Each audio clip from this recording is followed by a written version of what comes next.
you know, we have a good time. Like I said, that's the crazy thing. Like if we say for instance, right, we would have put something together in Richmond with the artists, right, or like hosts, comedians, whatever, and actually put a tour together.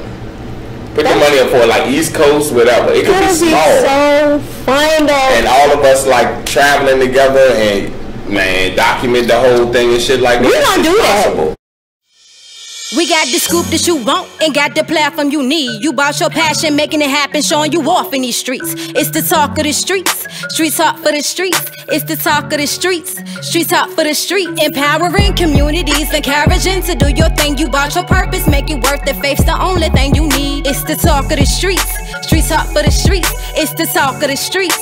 Street talk for the streets. It's the talk of the streets. One of the best you can bet. Community conversation, and we support some of the best. We put them on so they can know the D.M.V ain't gonna rest. When it comes to media, talk of the street, one of the best. It's the talk of the streets. Street talk for the streets. Artists, owners, go get us, and we got what you need. You can be what you be. Go on and be about your dreams. Somebody right around the corner saying that could be me. It's the talk of the streets. Street talk for the streets. What's going on, everybody? You already know it's your girl Prophetess Queen X, a.k.a. Lady CEO. Right here again on Street Talk of the Week, only on Talk of the Street Entertainment Network, y'all. And I am featuring the Spotlighter of the Week, which is the one and only Garnett Boldin, y'all. Yes. Okay, listen, I'm so excited to have him here. We had him here a time ago, but something happened. Production went on that night. Lord be with us tonight. But you can speak on something too, real what we gonna speak on? Tell the people who you are, what it is you do for us. I don't want to cut you off yet. Right. But it was crazy. After we did the interview last week, right? When I left out the building, what you didn't know is that I just found out about Joe Dozier dying. Damn, me too. I thought you already knew. I didn't. My producer hit me up because we were in here and stuff, so I didn't know anything about it or whatever. So it just it hit me right outside here. Yeah. So you know what I mean. So rest in peace to my brother. Absolutely, so. I posted a video that we did because he was my only feature on my album. Wow. Yeah. So like it was that powerful. This is my brother who I knew since I was like single digits and stuff. Yeah. So I've known him way before he was Joe Dozier to everybody else in the world and stuff. Yeah. They used to call me Black boy. You know. Yeah. Joey Gallo, you know, all of them, they came up around that way in the Azalea apartments over North Side and stuff. So, okay. For me, it was a great impact to me because he was a person that I looked up to far as one of the first being signed in Richmond and making moves and stuff like that. So that's another hit for me because you know we talked about that in the last interview. Yeah, absolutely. Brothers that passed away from me in music and stuff. So now just for that to happen, it's kind of crazy that we were talking about that and then it happened. So can we talk about like what type of mindset does that put you in professional wise? Like how much more does it make you want to grind to reach where you want to be? Because you already somewhere, you already in the door. Let's get that. Put that on the front street. But how much does it make you want to continue to do what it is you do? I don't consider myself in the door. Even sometimes I forget about like even like whatever we did with the contracts and stuff like that. Yeah. I mean it's a constant grind regardless. It's always gonna get harder. But for me that situation or whatever, I would say it definitely makes you go harder because you don't know when your time going in. Right. You know, I've had multiple things happen to me where I thought it was going to already be my end for real. You know what I mean? So, not knowing when your time going in and then somebody passes who was just like, you know, I just seen him actually, like, to tell the story, on my birthday when I was eating out somewhere and came across him and John and we were at Kabuto's. And he was celebrating his cousin's birthday, so I just happened to see them. And was talking to them actually then. So it was that was a crazy, you know what I'm saying, impact. So for me, that makes me go harder and be able to put the music out. And I actually was even had him overseas from the song we did, Hot Stone Live. You know what I mean? Because that was one of the ones I pushed, and you know was always hitting them up and mentioning them, telling them that you know what I mean, we overseas, bro. You know what I'm saying with the song. So. That's dope shit though. Yeah. So you mentioned that you know your relationship with Joe Dozier began in the single digits. Tell us about how in the beginning, how did you start? When did you realize that it was your purpose? I mean, in the beginning, for real though, like, I mean, just honing my skills was being young. I remember with my mom being a minister of music, teaching choirs and stuff like that. I caught on real quick the harmonies, catching my own note and stuff, that to the point that I was telling older people how to catch their note and stuff like that. Because you bone into it for real. Don't hold that up. I mean, don't hold that up. Straight bone into it now. But it was just something that I caught on to. I used to play the even like, you know, as far as instruments, I was playing the drums as well when I was started at 3 years old. So like I used to do that type of stuff as well. So for me, it was like you said, it was something that I couldn't be without, as far as music wise, whatever, because my family was always surrounded in that. Right. So I mean, that's just been my life. Yeah. My whole life, for real, you know. Like I said, I hated it at first. I really did. Well, too bad. I'm speaking of real. Yeah. Oftentimes that's how our purpose be though. You know what I'm saying? Like you don't really get the gist of it because of how you are thrown into it. You feel what I'm saying? But like going to church every Sunday type thing. You better talk about it. You better talk about it and praise God. Hallelujah. Yeah. Hallelujah. When you forced to go to choir rehearsal and because you ain't got no other babysitters and stuff like that. Yeah. What do you do every day to make sure that you stay on track, to make sure that you empower your purpose and your passion? I would say for real though, to be real, like this pandemic and stuff been kind of rough, I would say, with my inspiration and stuff. My writer's block, this has been the longest time that I think writer's block ever hit me. And I hear that in a lot of artists though. A couple of artists that I've had on in the past couple of weeks said the same thing. Right. I won't block creatively far as production wise because I started producing last year and stuff.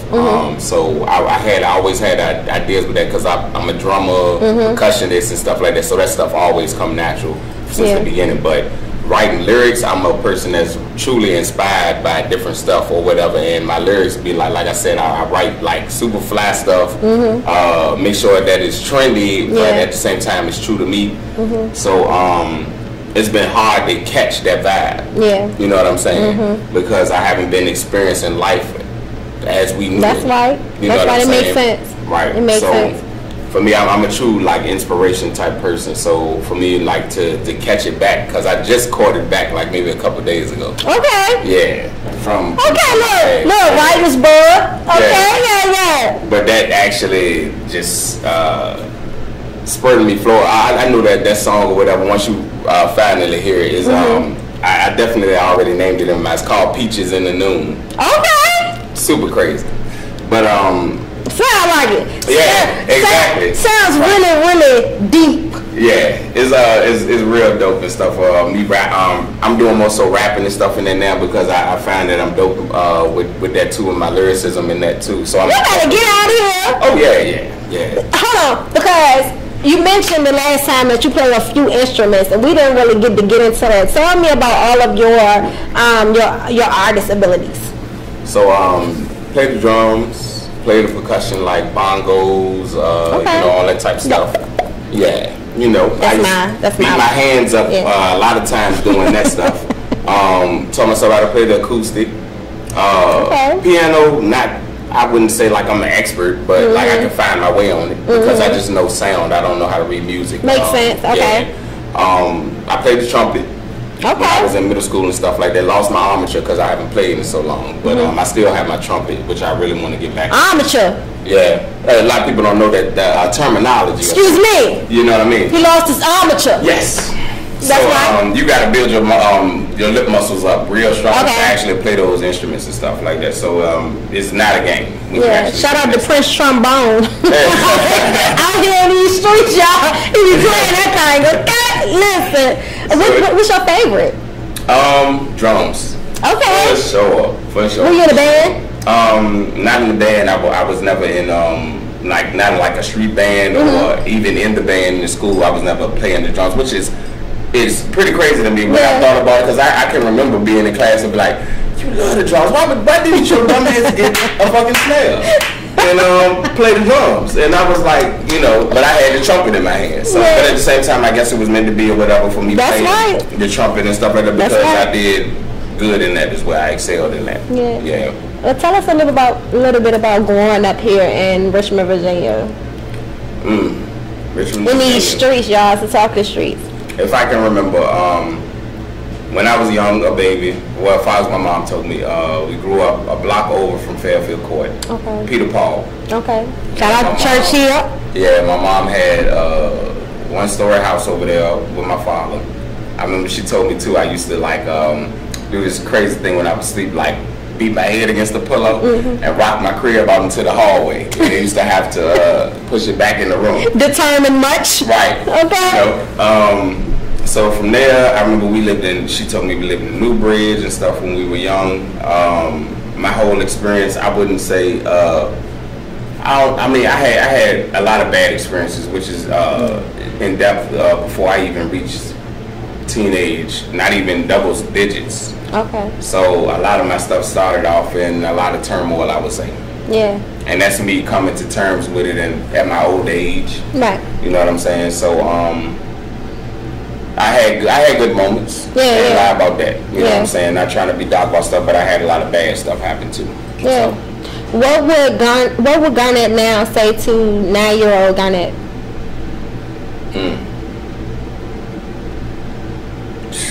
I can't even say, for real, because in that state I was just trying to pass through life, because I'm in my say 9 years old. A year ago my daddy just passed. So right. I never knew him like that, and talking about that type of stuff a year later and stuff like that, I'm still angry at that situation and all type of stuff. So I mean, I guess if I was more mature, and I'm saying me talking now and stuff, is to not be so angry at a lot of stuff. Yeah. You know what I mean? Because a lot of that played into the situations from where I was taken advantage of, or a lot of stuff that happened to me when I was young. Yeah. And me having to witness death so young, and multiple times from me being young. You know what I mean? Right. It's just, what can you say to a young kid and who really don't understand? Yeah. You know what I mean? Of why all that stuff is happening. So what do you think? Let's talk about a few elements that have been beneficial in your life that has helped you cultivate into this young man that you are today. I would say more so, one thing my mom said that I say that's very concrete that I use today is I was traveling. It was at one point, what was it, like 2006 or something, 2007. So I'm in my early 20s at this time. And I had the opportunity to travel to Texas. And I just didn't know, because in my mind I'm like, I ain't never been that far from home. Yeah, I don't know what's about to happen. You know what I'm saying? So she was like, alright, but she was always a big supporter of me anyway. She was like, look, I'm gonna tell you like this. You make a concrete decision and you roll with it. Don't go back and forth with it. Yeah. Shout out to mama. You know what I'm saying? Yeah. It was like, you got an opportunity to get out here. She was like, I don't want to see you out there like that. You know what I'm saying? Because you my baby. But she was like, you got an opportunity to go and get out of here. She was like, you ain't got nothing holding you back. Make the move. What you gonna do? So I was just like, the next day I was gone. Yeah. Pack my stuff. So for me, that's been an ultimate decision in a lot of my stuff or whatever of hustling and whatever it may be or whatever, like just make a concrete decision. Right. So we talked about Joe Doja in the beginning. Who else out here in these streets, gone or still here, have influenced your career, have influenced the man that you have become? Clef Dollars. Okay. Rest in peace to my brother, who has his mural in the alley where the top was. Okay. That's right across from Sailor Ben. Big impact on my sound that is of now as far as soul music, because I finally had found a producer who could produce something that I heard in my mind. You know what I'm saying? Yes, I know. Right. It's real hard. So I searched for that myself for so long, but I was getting beats that were, I felt were good to me, and I still created good stuff off of it. But that was the moment when I really merged with something that was meant for me, for my purpose. Yeah. And my brother Rizzo, the night I got into my accident, was actually the night he passed away as well. Oh, okay. So DUI accident I had, but I was drinking. But at the same time, I was on my way. Believe it or not, on my way to go to Clef Major's studio. Shout out to Major Way at Sound of Music. So I was like, yo, I'm on my way there. But then at the same time, when I was going to my car, his wife texted me. It's like 1, 2 in the morning and told me that Terry dead. Yeah. So I was like, all right, I'm on my way, and I get on the highway and. So you was kind of fucked up. I was already messed up. And I messed up that. You know what I'm saying? I knew him since I was 15. And he's one of the people too who taught me to protect my craft. You know what I'm saying? He was like, you got something special. He said, you dope at what you do. You know, we support you. He came to multiple shows of mine too as well. And he was just like, yo, make sure that anything that you do, man, you know what I'm saying? You know, we back you and stuff like that, but just make sure that you are solid and that you make sure that your business is straight and everything that you're doing. Right. You know what I'm saying? Right. So a huge major loss to me or whatever far as brothers, you know, that I can count 3 to me, you know what I'm saying? So and we talk about protecting your craft, and in protecting your craft, I see that you are currently building a team around you. Right. Okay. Right. So let's get into. But before we get into that here on Talking the Street, let's cut the live off. Y'all gonna have to catch the exclusive on Talking the Street Entertainment. Okay. So as far as having this team around you, what is it like? What is your team built out of? What is it like to have this team of people around you and to be still making these moves and accomplishing what you're accomplishing? How important is it to have a team? It's definitely one of the most important things, I guess, if you're building a team, because everyone can branch off and do their own thing, as far as their own individual hustle and as far as what we can put together. It works if everybody listens together. You know what I mean? No one is above each other. Nobody has more knowledge than each other, but we can share knowledge together. That's right. You know what I mean? That's right. So for me, with me and Kevin, what we built, well, even what I built, if we go back further before Kevin, and what I was establishing myself as far as the grind that I was putting in, the work ethic that I was already setting forward. Right. But, foundation. Foundation of what I set forward as far as what I have now was a super long ass, hard ass grind. Absolutely. Hey, I'm dead ass serious. You ain't had to plow it? Right. Throw some seeds? It was years. Yeah. And you get burnt out sometimes. Yeah. You know what I'm saying? Makes sense. You get to a point sometimes too where it's like, all right, I still want this, I still want to grind, but at the same time, I done so much that I'm tired. Tired, boss. I feel you. Listen, I can relate, y'all. And it gets to that point, you know what I'm saying? And I don't think somebody understands unless they understand the grind that it comes to of being on the street, on the feet. When radio not paying attention, nobody else, you have to hit open mics. I'm doing 8 to 10 shows a month, 4 years. Not getting paid for stuff, you know what I mean? And trying to accept every opportunity that comes my way. Right. So, at some point, I guess that was why, you know, I don't know, you never know when stuff gonna hit you as an artist. But I guess that's why too, sometimes writer block hit me or whatever, is because it's like, all right, you did a whole album, you did 2 albums, matter of fact, one didn't even make it to the light of day. And countless hooks and stuff for people and stuff like that, just lending yourself out artistically in every kind of way, and you burn out. You know what I'm saying? And that's what I felt like I kind of did. I even in this pandemic even put that, you know, that stress on me as far as that goes though. But it stresses you out for real when you trying to stay there or stay at the top. Keep the momentum. So, you know, keep the momentum. So and it's hard because I'm a person that once I accomplish a goal, or matter of fact, not even once I accomplish the goal, once I have something that is an opportunity, my mind is always on the next thing. And then when you get to that point, because I had talked about it actually the other day, it's an actual thing of unsatisfaction, because I'm constantly looking for what is the next opportunity. You know what I mean? So I have to try to get my mind off of that stuff a lot of times, because it can play you a lot. You know? And just be in the moment. Right. What was it like when you met Kevin? How did you meet Mr. Kevin Green? Well, actually from his, well, I don't even know how to say this, but we'll see your ex.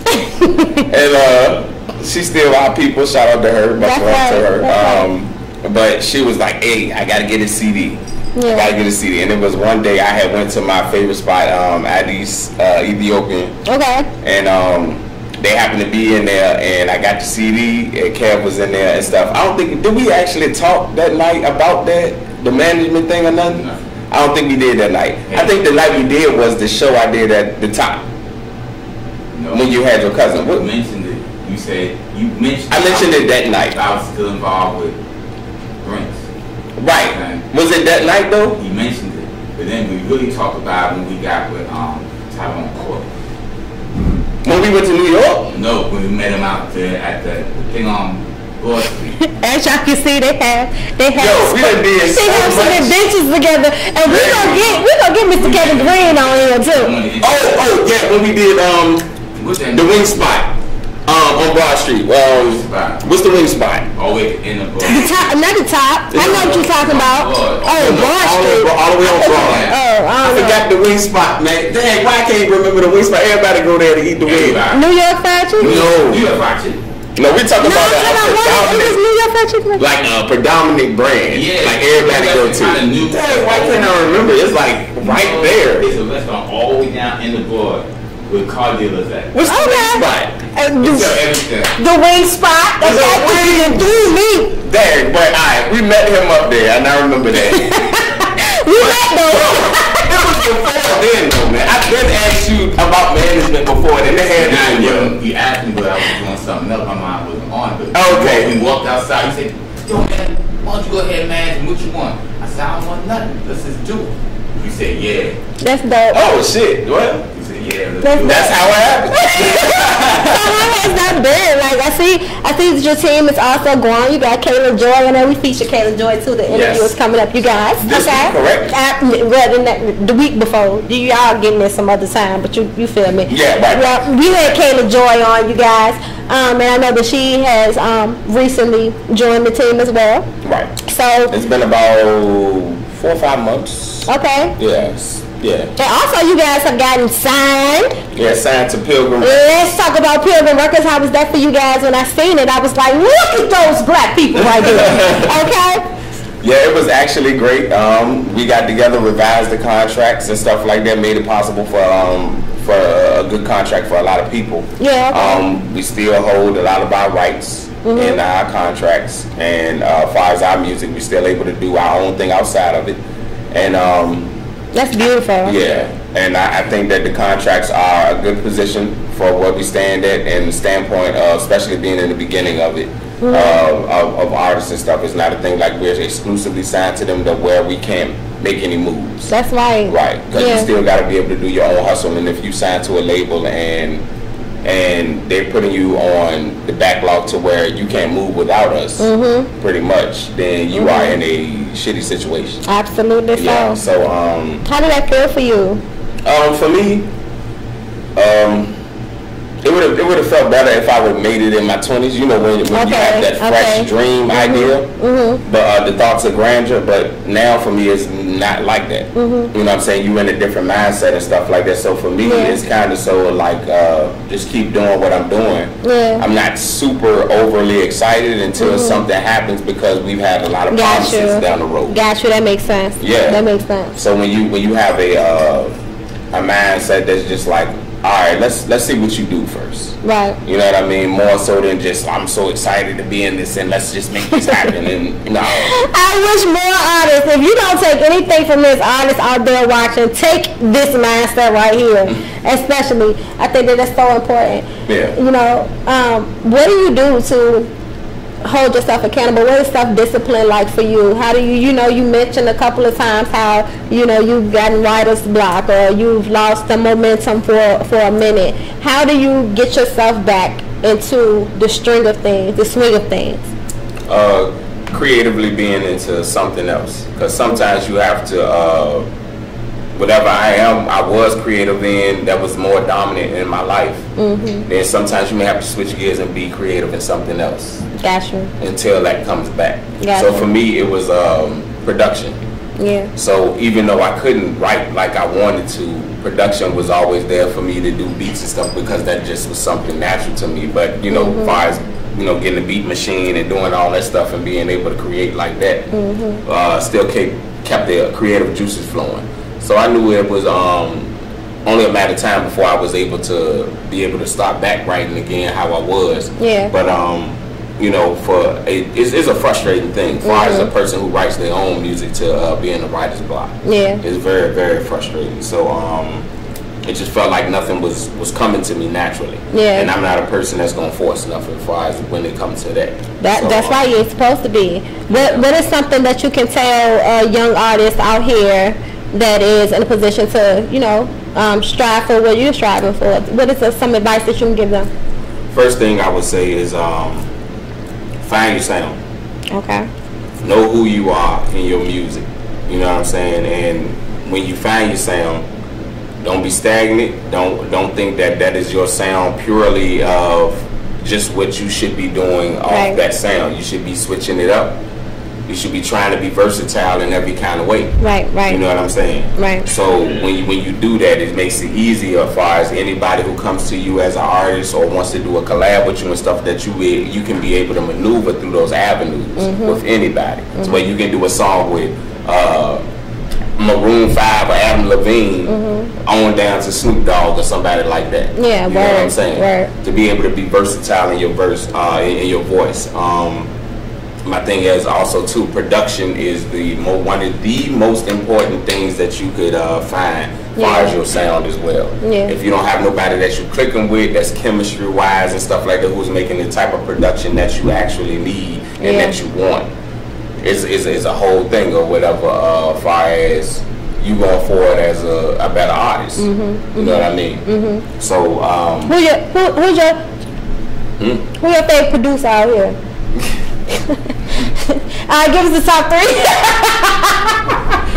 Oh my God, man! All right, well, so of course Jay Dilla. Okay, Jay Dilla. Okay. And I gotta put Knox in there with him all in the mix and stuff like that, because them guys.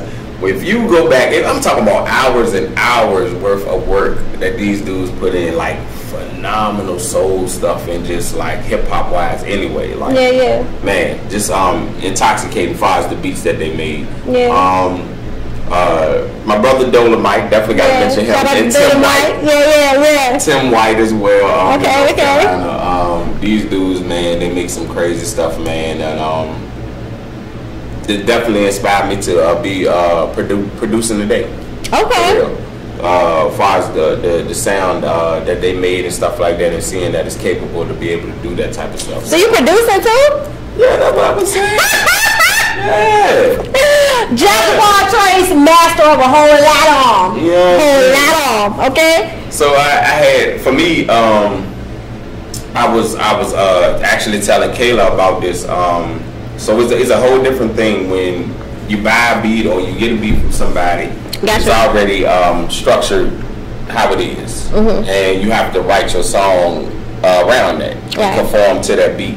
But when you're able to make your own production, your own sound that you want, then you can make it anything you want to be. Then it goes to a whole different level as far as artistry and creativity. Yeah, that's where the magic is. You know what I mean? That's where the magic and I think that's why I eventually started getting my inspiration back to write, is because of that. That I'm sitting there with something I actually created, and to be able to actually, it's really dope to me to be like a beat that I created and I'm writing to it as well. That's crazy.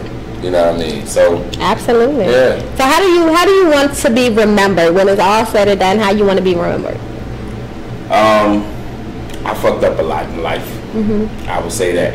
Ain't nobody perfect. Always, ain't nobody perfect. Right. But I would hope that people say I was loving, caring. Yeah. I tried to help. You know what I'm saying? All the good stuff, for real. You know what I mean? Yeah. I was somebody who tried to make an impact, especially with my music. You know what I mean? I hope that that's remembered, because that's my legacy forever, for real.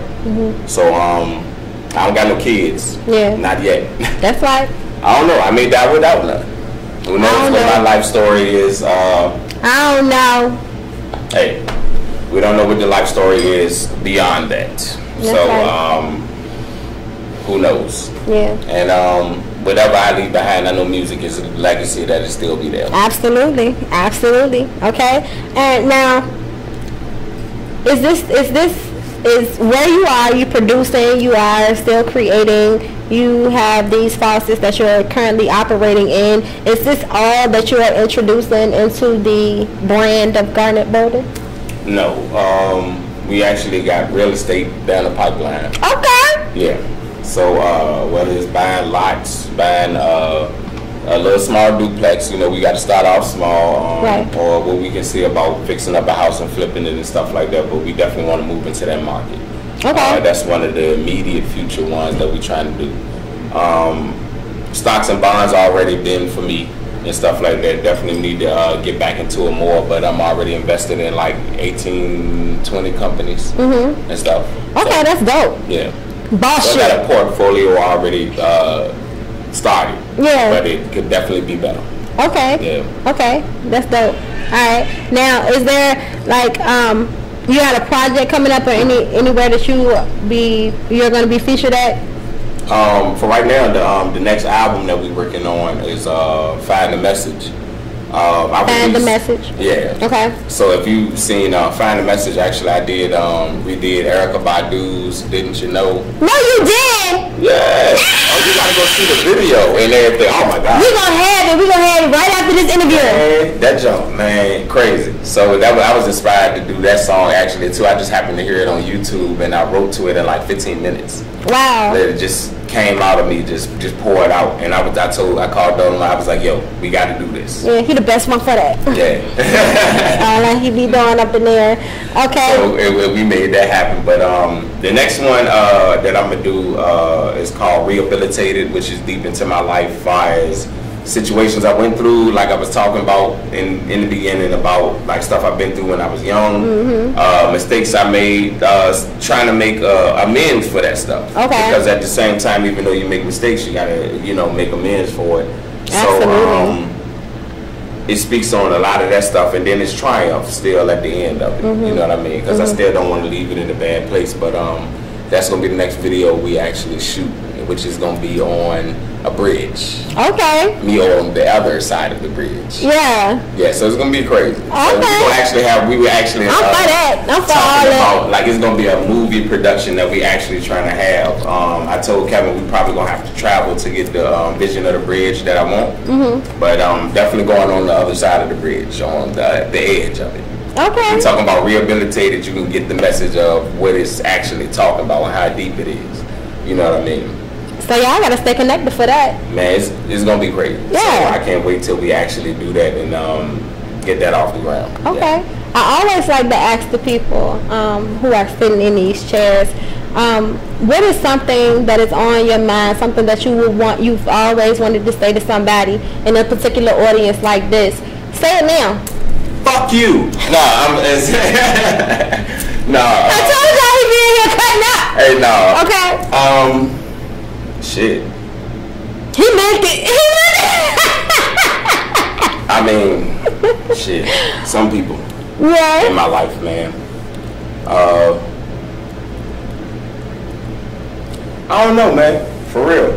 I will. What's the realest shit you ever known?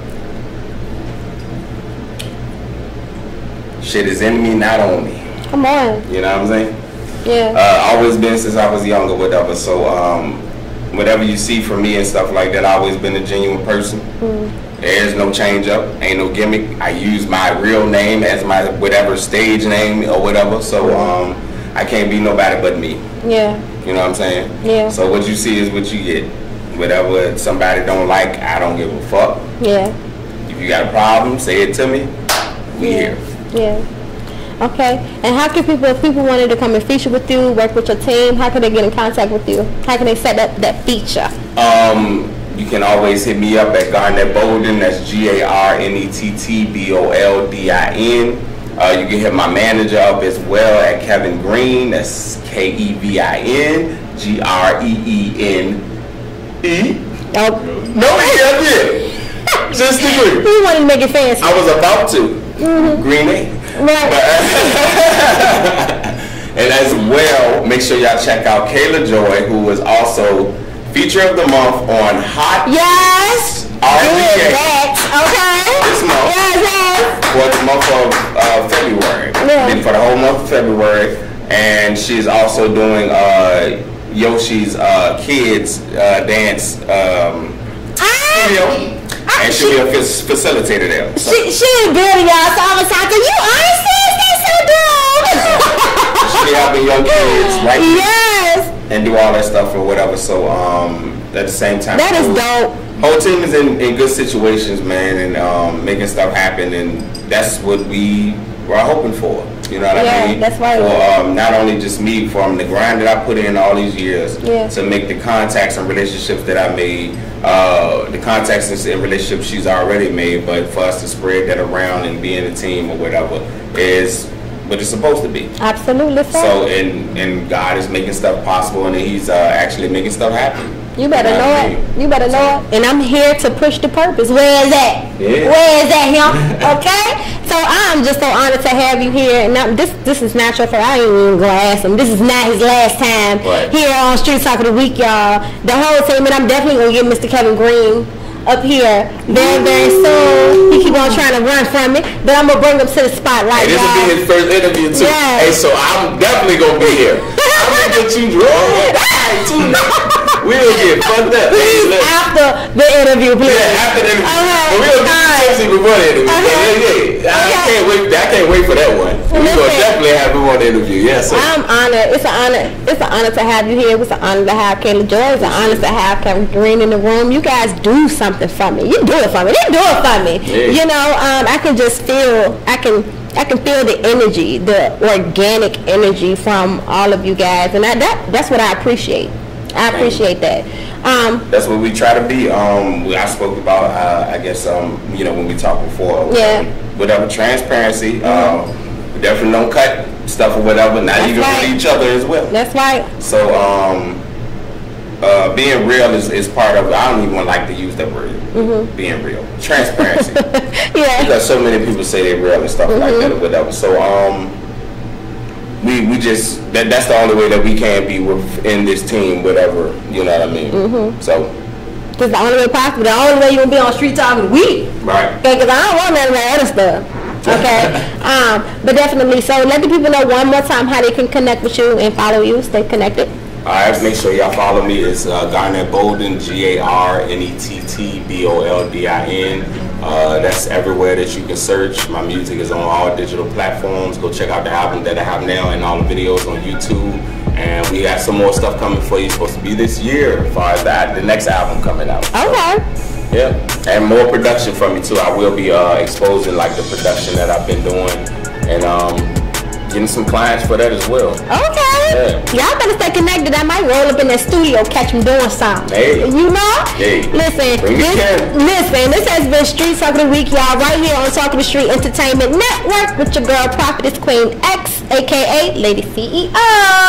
See you next week. We got the scoop that you want and got the platform you need. You bought your passion, making it happen, showing you off in the making. We're going to talk about it. We got the whole year ahead of us. It's on the February. We call it, you know what I'm saying? Empowering communities, encouraging to do your thing. You want your purpose, making work the face. The only thing you need is the talk of the streets. Street talk for the streets. It's the talk of the streets. Street talk for the streets. It's the talk of the streets. One of the best you can bet. Community conversation, and we support some of the best. We put them on so they can know the D.M.V ain't gonna rest. When it comes to media, talk of the street, one of the best. It's the talk of the streets. Street talk for the streets. Artists, owners, go get us, and we got what you need. You can be what you be. Go on and be about your dreams. Somebody right around the corner saying that could be me. It's the talk of the streets. Street talk for the streets.